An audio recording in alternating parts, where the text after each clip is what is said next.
Pengelolaan limbah medis rumah sakit. Setiap hari, fasilitas pelayanan kesehatan menghasilkan limbah medis. Pengelolaan yang benar tidak hanya melindungi pasien dan tenaga kesehatan, tetapi juga menjaga lingkungan. Inilah alur lengkap pengelolaan limbah medis rumah sakit. Limbah infeksius adalah limbah yang dapat mengandung mikroorganisme berbahaya seperti perban bekas, kapas darah, jarum suntik, dan sampah dari ruang isolasi. Limbah patologis berasal dari jaringan tubuh, organ, atau bagian tubuh manusia maupun hewan. Limbah farmasi mencakup obat kadaluarsa, obat rusak, dan sisa kimia obat. Limbah kimia terdiri dari reagen laboratorium, bahan pembersih, dan cairan berbahaya. Limbah radioaktif dihasilkan dari kegiatan radiologi, kedokteran nuklir, dan laboratorium isotop.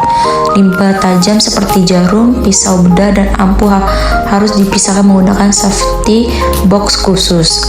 Pengurangan limbah di sumbernya. Pengelolaan yang baik dimulai dari upaya mengurangi limbah sejak dari sumbernya.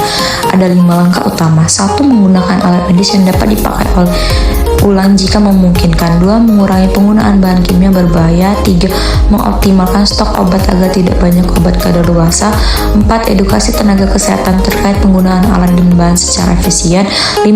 Memilih teknologi dan peralatan yang ramah lingkungan. Pemilihan dan pengumpulan.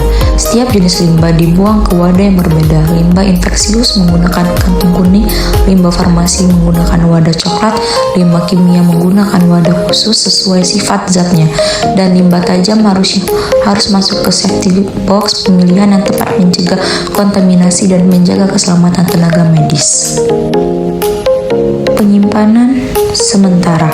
Setelah dipilah, limbah disimpan di ruang penyimpanan sementara yang aman, tertutup, dan berlabel jelas. Limbah infeksius hanya boleh disimpan maksimal 48 jam sebelum diolah.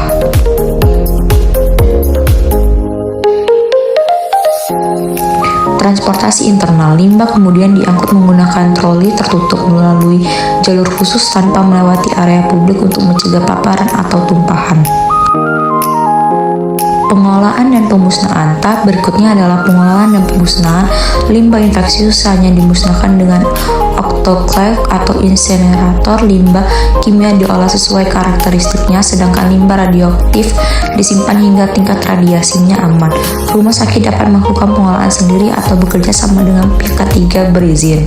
Pencatat pelapor. Setiap proses mulai dari pemilihan hingga pemusnahan wajib dicatat dan dilaporkan melalui sistem resmi untuk memastikan kepatuhan dan keamanan. Oleh karena itu, pengolahan limbah medis yang tepat adalah tanggung jawab bersama. Dengan proses yang baik, rumah sakit dapat melindungi kesehatan, keselamatan, dan kelestarian lingkungan.